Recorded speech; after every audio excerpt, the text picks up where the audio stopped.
What's up, guys? It is Monday at 12:15, and I am excited to kind of share with you guys some of the biggest mistakes that I've learned on my journey over the last decade and kind of what I would do differently.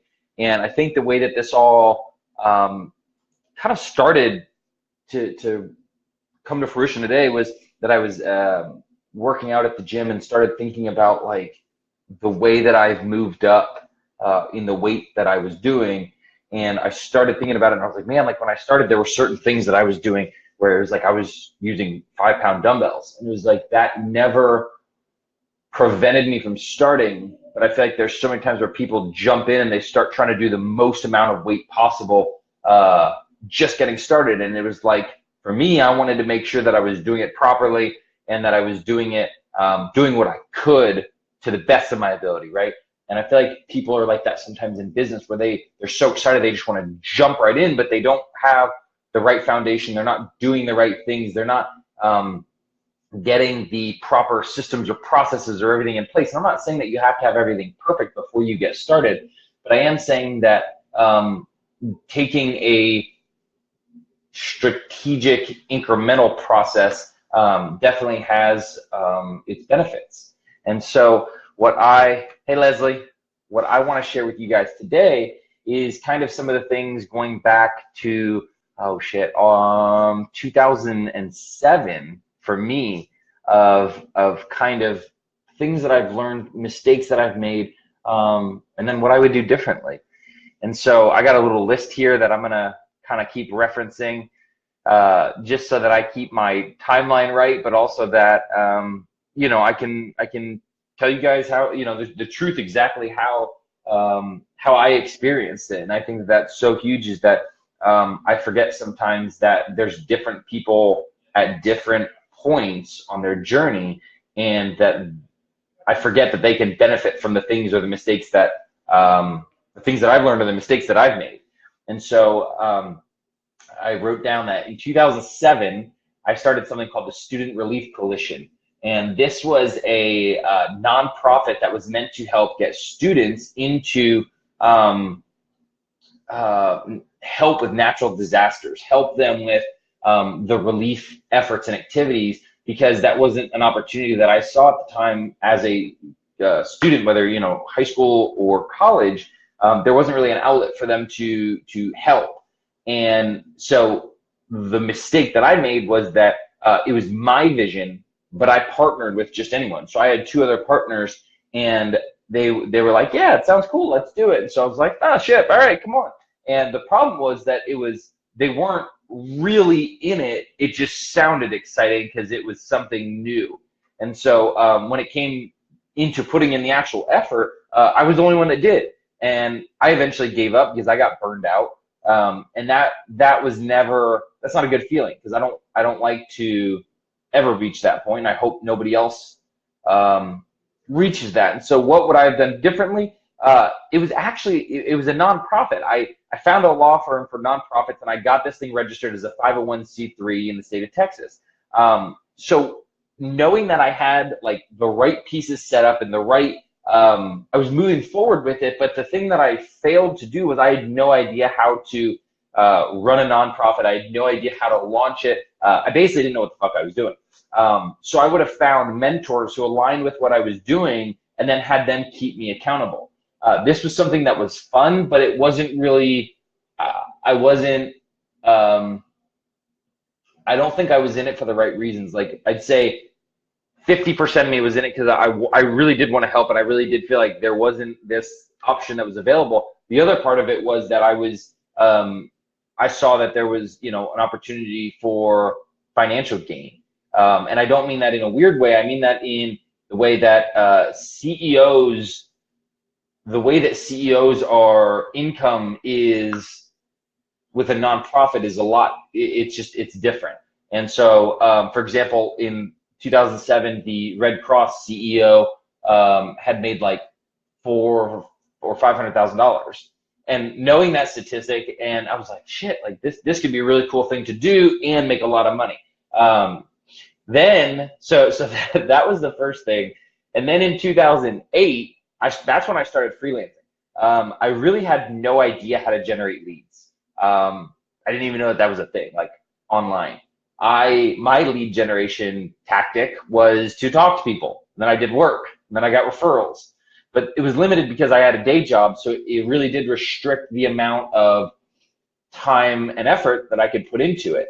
So that was a big thing as far as the mistake was that I didn't know how to generate leads, nor did I try. I didn't try to learn. I didn't try to put any effort into that. So what I would have done differently was I would have gotten really clear on what I wanted to do.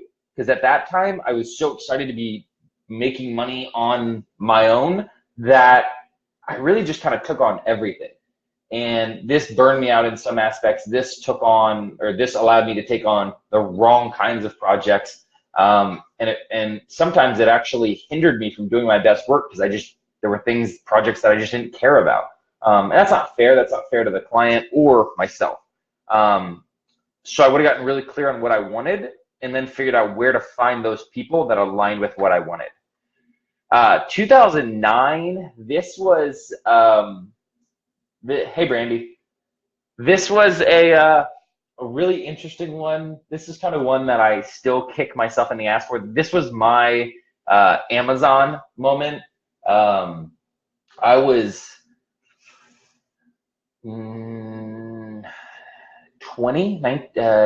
probably 20 years old. And I had the idea when I was in college. I was like, well, there needs to be like an online college, like e-textbook store, right? Like this wasn't a thing yet. And I was like, there needs to be somewhere where somebody can get a digital version of their textbook because I hate carrying around textbooks. I always forget them. And to be honest, I didn't read them. And they were expensive as hell. So I was like, how can I create this online college e-textbook store? So I started building out the website because that was one of my skill sets. I completely built it out. I remember I was so proud of myself because I had basically created a way for you to search on the website. For me and my skills in 2009, like that was huge. And now it sounds so stupid. It's like, dude, you can do that on any website. But for me, I remember spending a lot of time figuring that out. And when I did it, I nailed it. I was like, yes, this is it, right? Well, the problem was that there still wasn't really a business. So I actually, this is crazy to me that this still happened. I got the CEO of Pearson Education, which is a huge online publisher or a huge textbook publisher. I got the CEO on the phone, and I was talking with her, and I don't know if it was just dumb arrogance or confidence, but we were talking, and she was like, well, you know that XYZ platform is currently being built, or that it was actually that they were partnering with other textbook publishers and some other company to bring it all together. And she's like, why would we go with your service as well? And I remember to this day coming back like that, and I was like, well, why would you want to limit your revenue to just one channel, right? Like, wouldn't it be good to have more than one channel where you could have the digital versions of your textbook available? So we chatted, like she just, yeah, I agree, and she rolled with that, and we chatted for maybe another probably 15 minutes, and the conversation ended, and she's like, all right, well, I'll bring this up with the board of directors and I'll get back with you. I was so excited when we got off the phone. I was like, this is it, like fucking nailed it. And then I waited and waited and waited. And to today, I'm still waiting to hear back from her. The point is that it was a one swing attempt, right? Like, I put in the work, I got the contact that I wanted to, I had the conversation with her, I nailed the conversation, but I didn't have the process in place to follow up. Like, for me, it was huge for me to learn that you have to put these processes in place where you're the weakest. And for me, that is something that I still struggle with today in different aspects, is getting that follow-up in place. I know what I need to do. Sometimes I just forget to do it. For example, how many people in this group, when you join, you gave your email address, right? You still haven't gotten an email from me because I forgot to roll out the campaign, which I'll be doing later this week. but I'm saying you've got to understand that there's going to be things that you have to do along the way that are going to really impact what you do next. And for me, it was not following up with her, because who knows what that could have changed the course of. I might not have been sitting here talking to you. I might have been had launched that and grown it into this successful company. But that's why execution and follow up are so important. And that was probably one of the biggest things that I learned from that. Right after that, I started my agency and took it more from freelancing to having an actual agency. And for years I got stuck working in the business and not on the business. And I actually couldn't see the problem because I was stuck in the minutia. And so the hardest thing for me was that I would get stuck in like the loop of death. And it would be get a client, do the work, complete the job. Hey, Laura. And then look back and be like, oh shit, I need new clients. So it was always like this up and down because I was never just focused. Like I was too busy working in the business. I would get a client, then do the work. Well, during that process of doing the work, whether it was, a 1-week project, a 6-week project, a 6-month project, whatever it was, I wasn't focusing on getting more clients. And so it was this constant, like up and down of like just really struggling to figure out, and it sounds so stupid looking back now, but it was struggling to try and figure out like, why do I keep struggling to get clients? And it's like, duh, dummy, you're fucking working in the business, not on the business.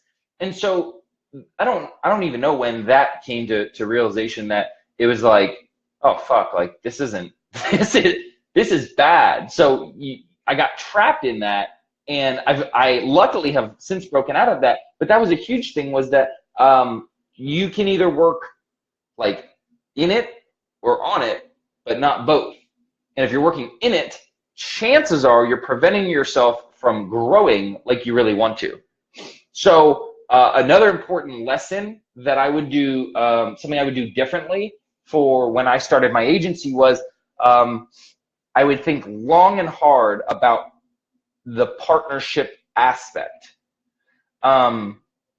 Make sure whoever you bring into your business is the opposite of you. So often we like having people around us who are similar to us because we're like, oh shit, this person's cool. But in reality, you need somebody that supports your area of weaknesses. And so like some people always joke about like relationships or marriage that, you attract the opposite partner, or that, you look into your relationship and you're like opposites attract. Well, this actually makes a lot of sense because they support you in the areas you're weakest. My ADHD, and this is my excuse, allows me to prevents me from being super organized with like laundry or clothes and stuff like that. But my wife is very good on that aspect because she's really organized, so she can pick up the pieces in that aspect, and it helps me a ton. But I'm saying if I married somebody that was identical to me, we would both have clothes all over the floor, right? So in your business, it's important to make sure that you choose somebody who is opposite of you. For me, I'm sales and marketing minded, and I'm not operations minded. So that's the area where I need the most help. In 2011,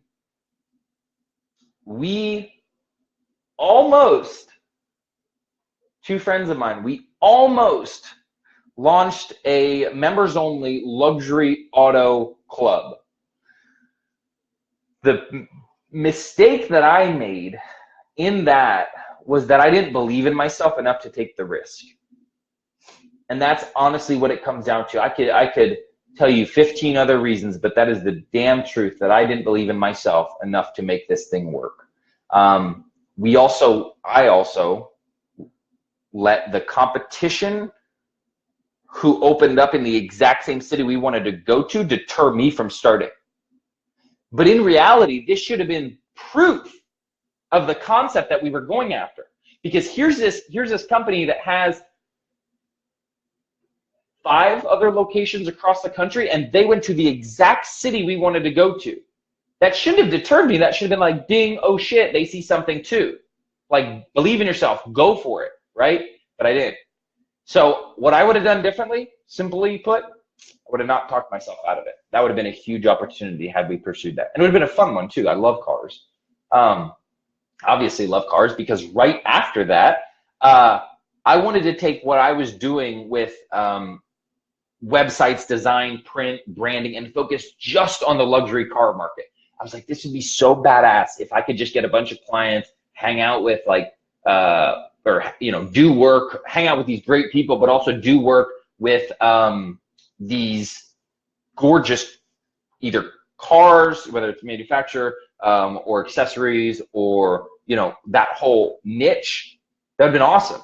But the biggest mistake I made was on execution. There was none. I didn't know who I wanted to target, nor did I even think about how to get in front of them.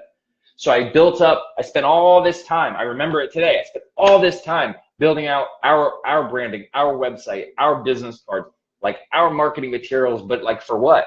Like I didn't follow through on the execution side. So that just goes to show, like, it doesn't matter how much work you put in the start if it's not focused in the right areas. And so what would I have done differently in that case? I would identify the top 25 companies in the luxury market in all aspects, whether it's wheels, performance parts, cosmetic upgrades, and then I would have connected with them. And I would have said, hey, this is what we're trying to do. Like, get a proof of concept, get a minimum viable product out there. Like, see if anybody wants your shit. Like, up until this point, basically I spent a lot of time getting excited about the idea, but never proving that there was a need. And I feel like people do that often, where they think, because I want this, everybody wants it. And now, would that specific business have been, was there a need for it? Absolutely. Is there still a need for it today? More than likely. Could I have crushed it doing that? More than likely. But I didn't execute, which is so important and so often overlooked. And so not right after that, probably about 8 months after that, I started really thinking about, like, I got to choose a niche. I got to choose a niche. I got to choose a niche. Like, what do I want to focus on? And all my life, like, there have been, like, I guess two lanes that I've loved to kind of run in. The first one was the, you know, vehicle side. I love cars. The other aspect was hunting, fishing, and outdoors. So I started thinking, I was like, look, I'm going to take my agency and I'm going to create a spin-off of it. And I'm going to just focus on hunting, fishing, and outdoor industry. Well, the problem with that was that I got so excited about the idea. Guess what happened? I spent all this time building up the website, building up the branding, doing everything I was good at, and I never identified my ideal client and pursued them. So the inbound requests that I kept getting, I actually hated them. I hated them because it was for, like, t-shirt designs. And, you know, I'd have these guys that are like, hey, I'm launching a t-shirt company. It's a fishing line, specifically, it's a t-shirt line specifically towards people who fish. And I'm like, oh my gosh, like, I would get a couple of these a month, probably like one a week. And I'm like, how many are there out these? How many out there? How many of these companies are out there? But I didn't care. Like, it wasn't what I wanted to do because I didn't really believe in it. So I was just frustrated by it. So the thing that I would have done differently in that case is I would have actually become more active on Instagram and found brands or aspiring brands and DM them. That works. People don't believe it, but it's like, go on there and just shoot them a message. Like, it's incredibly powerful how many connections you can make just by shooting them, like, a genuine message, right? Like, don't sit here and be like, hey, do you need design services, right? Like, hey, I saw what you guys are doing and I absolutely love it. I noticed something, you know, if it was specifically like I want to do their website, I noticed your website didn't have XYZ or whatever. Like, you can really start these genuine conversations if you show an interest in the people and their business and what they're doing. So that would have been a huge thing. I would have also gone into big retailer sites like Cabela's, and found the brands that are selling there, and then I would have pursued them, because if they already have the ability to get into a big box store like Cabela's, they're probably going to want more of what I had to offer, more marketing related services, whether that was graphic design, branding, websites, the video marketing side of things, whatever it was, that was something that we could have helped them with, and that would have been a good channel for me to pursue. After that, in 2013, we actually launched, a buddy of mine and I launched a business where we were selling typographic posters and canvases with Bible verses on them. This, I'd say the biggest mistake that I made with this was that I didn't invest any time in the sales or the outreach aspect of it. I didn't leverage social media. I didn't do any marketing. And so in this scenario, what I would have done differently is I would have partnered up with a lot of Christian influencers, and then I would have either given them a cut of the sales or figured out some way to make it mutually beneficial for both people. After that was probably the business in 2014, the business where I learned the most. It was a mobile app for local businesses. And the biggest mistake that I'd say that we made with that, one of the things that I can pinpoint was we lost momentum. And this is huge. Momentum allows you to continue to keep going sometimes. We had this specific business, there were a lot of ups and downs, like you would imagine with a startup. But this is probably the experience that taught me the most about who I am, which I'm really grateful for. You learn a lot when you continue to keep pressing on with something. For me, it taught me to be a better leader, taught me to speak up if there was something that I disagreed with. And you have to make sure that you're doing the right things for the right reasons. But you also have to go where you have the highest chance of succeeding, if it's what you really want. We started out in a small town and then expanded into Dallas, and I was commuting from Houston to Dallas every week. I'd go up there and I'd stay in an apartment downtown for 4 days at a time. And we got a lot of momentum and traction, but we just couldn't.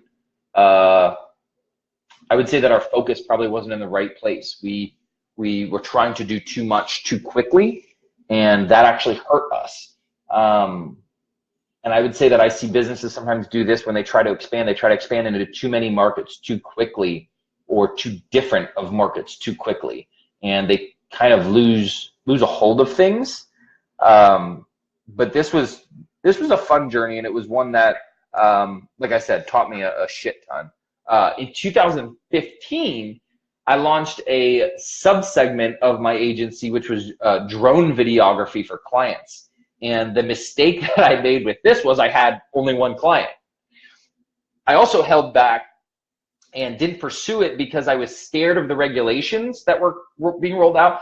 And I was also scared of getting in trouble for flying. Like some of the times when I was flying, doing that one client stuff, was in a part of town where it was really questionable, and the laws weren't super clear. So like there was a lot of confrontation of homeowners coming out asking like, why are you filming me? And I'm like, we're not, we're filming the house for sale next to you.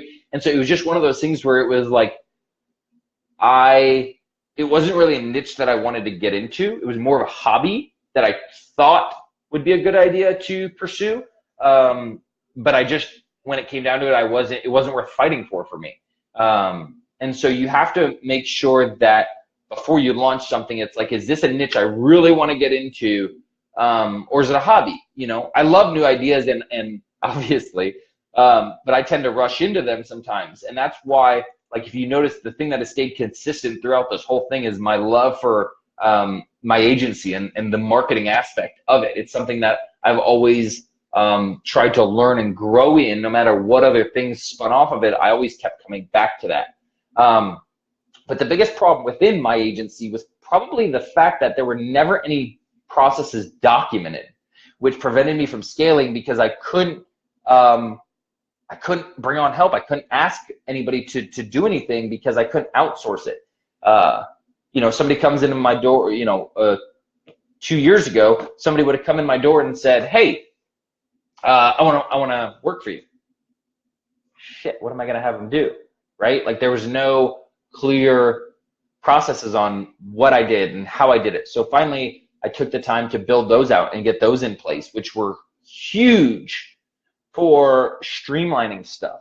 Now I have a project manager who just communicates back and forth with me on projects when necessary, which is great because it frees up the time for me to, you know, hop on like right now, or you know, take on coaching clients and stuff like that. So that's something that I absolutely overlooked, and what I would have done differently had I known back then what I know now is, like I said earlier, stop working in the business and start working on it and focus on growth. Don't get trapped in all this little bullshit that doesn't matter, because the only thing that should matter is if you're continuing to grow. And that was something that I kept getting in that cycle, and I never, I was stuck for a long time, not focusing on growth or the levers, pulling the right levers to allow me for that growth. So, I mean, that, I'm sure that there are hundreds of other things that I've learned, and I'll continue to share them with y'all and document them. These were the things that kind of stuck out to me the most as I started thinking back to it, of like, all right, well, like, what was the biggest mistake you learned from that? And then thinking back, like, what would you do differently? So based on this and a lot of self-reflection and growth, I actually took the time to put together a cheat sheet of 12 things that would have rapidly altered my success had I known them 10 years ago, and then how I've learned to overcome them. So if this sounds like something you want, just type me below and I'll get it over to you. Guys, I hope that whatever bits and pieces you've taken away from this, I hope that you truly apply them to your business. I hope that you continue to focus, continue to grow, but also I hope that you guys never quit. This is it's a long journey. It's fun. There's a lot that you will look back on and be grateful that you've learned even through your mistakes. So just keep moving forward. That's the biggest thing, is don't quit, keep moving forward, and make sure you keep your mindset right. So if you're interested in that cheat sheet of 12 things that would have rapidly altered my success had I known them 10 years ago, and also how I've learned to overcome them, just type me below and I'll get it over to you guys. Thanks for watching. Never quit.